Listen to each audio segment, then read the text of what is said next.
તમારા મનની વાર્તાઓ જ તમારું ભવિષ્ય છે. મિત્રો, આપણને ખબર છે કે આ દુનિયાની અંદર અનેક માણસો સફળ થાય છે, અનેક માણસો નિષ્ફળ જાય છે. એક જ લેવલના, એક જ ડિગ્રીધારી, એક જ અનુભવ ધરાવતા કેટલાક સફળ થાય, કેટલાક નિષ્ફળ જાય. તો આની પાછળના મનોવિજ્ઞાનના સિદ્ધાંત ઉપરના આવા એક વાર્તા છે, અને આ વાર્તા મારે એક આનંદ નામના એક વ્યક્તિને ધ્યાનમાં રાખી અને વાત કરવી છે. નામ આનંદ હતું, પણ એનો મન નકારાત્મક હતું. જીવનમાં એ હંમેશા નબળી વાતો જ વિચારે, અને જિંદગીમાં જે માણસો જે પ્રકારના વિચારો કરે અને એ વિચારોથી એના મનમાં જે વાર્તાઓ નક્કી થાય, એ વાર્તાઓ જ આપણા ભવિષ્યને નક્કી કરે છે. જો તમે તમારા મનમાં જો નબળા વિચારોની સાથે નબળી વાર્તા નક્કી કરો, તો તમે નબળા જ થવાના. અને જો તમે તમારા મનમાં વાર્તાઓ જો સારી તૈયાર કરો, તો તમે ચોક્કસ સફળ થવાના છે. આનંદ આમાં એક એવા પ્રકારનો હતો કે જે કાયમ માટે નબળું વિચારે. એને કોઈ એમ કહે કે ભાઈ, તારે ભણવામાં આગળ વધવું જોઈએ, તો તરત જ એમ કે મને યાદ રહેતું નથી, ને હું સમજાતું નથી, ને પરીક્ષા આપું તો માર્ક આવતા નથી, પડવાથી શું ફાયદો? વાર્તા બનાવી રાખી. અને એ વાર્તામાં એણે એવું કીધું કે એ પોતે ભણી તો શકે. બીજા કોઈ એમ કીધું કે ભાઈ, તું કોઈ ટ્રેનિંગ સેન્ટરમાં જા, કોઈ આઈટીઆઈમાં જા, તો ત્યાં આઈટીઆઈની અંદર ઇલેક્ટ્રિક હોય ને ઇલેક્ટ્રિકના શોર્ટ લાગે, નકામ આપણે હેરાન થઈ અને મોટા મોટા પતરા છે ને આપણા ઉપર પડે તો આપણે તકલીફમાં મુકાઈ. એટલે એના મનમાં ફરીવાર નેગેટિવ વાત આવે, અને આ નેગેટિવ વાતની વાર્તા, આ વાર્તા જ કહેવાય બધી, અને આ વાર્તા એના મનમાં જેમ જેમ આવતી જાય એમ એ કોઈ પણ બાબતમાં, કોઈ પણ ક્ષેત્રની અંદર વિચાર કરતા રહીએ અને કામની શરૂઆત ન કરે. એ એક જ વાત મનમાં વિચાર કરે કે હું કોઈ દિવસ સફળ નહીં થાઉં, કારણ કે મારામાં શક્તિ નથી, મારી પાસે પૈસા નથી, મને કોઈ ટેકો આપતા નથી, મને કોઈ મદદ કરતા નથી, મારામાં એવી આવડત નથી. હવે આવી વાર્તાઓ કરે રાખો તો જિંદગીમાં તમને એ વાર્તા છે એ તમારા ભવિષ્ય ત્યાં લઈ જવાનો પ્રયત્ન કરે. અને વિચાર કરો કે આનંદે આ જ પ્રકારની વાતો સતત કરે. એક દિવસ એના મનમાં પ્રશ્ન થયો કે હું કોઈની સલાહ તો લઉં. એટલે એક એના પોતાના સગા અને એના હિતચિંતક હતા એવા એના મામા પાસે જાય છે કે હું કેમ આવા જ વિચારો કરું છું, મને કેમ આવા જ વિચાર આવે છે, મને ક્યાંય કોઈ જાતમાં સારા વિચાર આવતા જ નથી. ત્યારે એના મામાએ એમ કીધું કે બેટા, જિંદગીમાં તારા વિચારોની વાર્તા બધી નબળી છે, અને વિચારોની વાર્તા જો નબળી હોય તો તું નબળી થવાનો. હવે મારે તને એમ જ કહેવું છે કે તારા વિચારોથી બનતી વાર્તાને તું સકારાત્મક બનાવ, સારો બનાવ. હજી તું બન્યો નથી, પણ વાર્તા તો સારી બનાવ. તો કે મારે કેવી રીતે વાર્તા બનાવાય?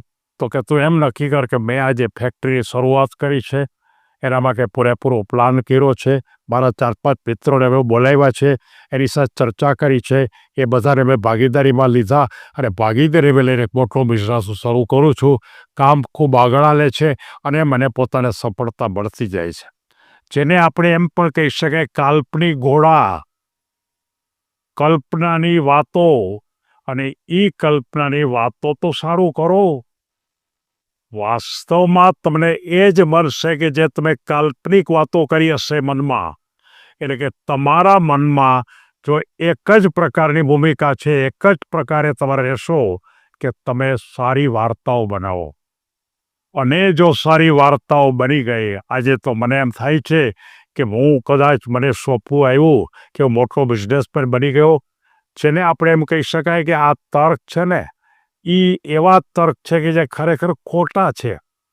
પણ તર્ક ગમે તેવા ખોટા હોય, પણ જેવા સારા તકો તમે અંતર્મનમાં જો મોકલો તો આંતરમન તમને એ તર્ક જેવા બનાવવા માટેના બધા રસ્તા ખોલી આપે, તમને રસ્તાઓ બતાવે, આપોઆપ રસ્તાઓ ખુલે અને આ રીતે એક સકારાત્મક જે બાજુ છે એ સકારાત્મક બાજુ છે એ જીવનમાં તમને આગળ ખૂબ લઈ જવાનો પ્રયત્ન કરે.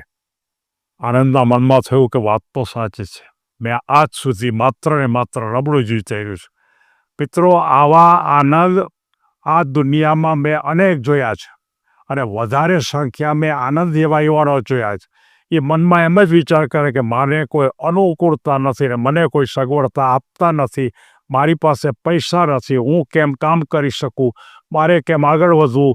નબળી વાર્તાઓ અને એ નબળી વાર્તાને કારણે એના ભવિષ્ય પર નબળું જ થાય. અને જે લોકો ખરેખર આગળ વધ્યા છે એની વાતો સબળી, તાકાતવાળી, હિંમતવાળી અને એ હિંમતની અનુસંધાનમાં જેને ઘણી વખત કેટલાક એમ કહે કે ભાઈ આ તો શેખ ચલ્લીના તુક્કા કહેવાય. અને શેખ ચલ્લીના તુક્કા તમે કહો તો ખરેખર તો એ આપણને નુકસાન નથી કરતા. તમે વિચાર કરો, વિચાર પહેલા પગથિયાથી કરો કે મારે ખરેખર આગળ વધવું છે તો મારે શું કરવું, મારે બિઝનેસમેન બનવું છે. ચાલો પોઝિટિવ વિચાર કરો, શું કરી શકાય? તો કે મારે પહેલાં એનો અભ્યાસ કરવો છે, પછી તો એનું આયોજન કરવું છે. આયોજન કર્યા પછી એમાં મારે જેટલી વસ્તુની જરૂરિયાત છે એને માટે મારે માર્કેટમાં જવું જોઈએ. માર્કેટમાંથી કેવી રીતે એક પછી એક તમે આયોજન કરી અને તમે સફળ થતા જ જાઓ છો. એમ તમે જો બનાવો તો એમાં ક્યાં શેખ ચલ્લીના વિચાર છે? એ તો પ્લાન છે આખો, એ તો તમારો આખો આયોજન છે. અને એ આયોજનને શેખ ચલ્લીના વિચાર ન કહેવા. અને એમાંથી તમે છેલ્લે એમ પણ વિચાર કરો કે આજથી 10 વર્ષ પછી હું કરોડપતિ થઈશ, તો તમે કહી શકો અને થવાના પણ ખરા. અને હું ખાતરીપૂર્વક કહું છું કે તમે આ પ્રકારે જો માત્ર તમારી વાર્તાઓ તમે રોજ માનો કે સારી ને ઉત્તમ વાર્તા સાંભળો કોકની, જે લોકો આગળ વધ્યા છે નહીં, જે લોકો બહુ મોટા બિઝનેસમેન બન્યા છે, બહુ મોટા અધિકારી બન્યા છે, એની વાતો સાંભળો. એ કેવી રીતે આગળ વધ્યા? એ બધાને સગવડતા મળી નથી, બધાને કોઈ અનુકૂળતા થઈ નથી, સાવ સામાન્ય આપણા જેવા જ હોય છે. અને એમ કરતાં તમે આગળ વધો. એટલે કે એક જ વાત બતાવી શકાય કે આ વાર્તા આપણને એમ કહે છે કે તમે જેવી વાર્તા બનાવશો એ જ તમારા ભવિષ્ય નક્કી કરશે. વાર્તા ઉત્તમ, તમે ઉત્તમ. વાર્તા સારી, તમે સારા. વાર્તા મોટી, તમે મોટા. વાર્તાની અંદર તાકાત, તો તમે તમારામાં તાકાત. અને એ જ રીતે વિરોધની ભૂમિકા ઉપરની મારે વાત કરવી નથી. અને તમે ન કરો એવી લાગણી સાથે આજ તમારી સફળતા માટે શુભેચ્છા.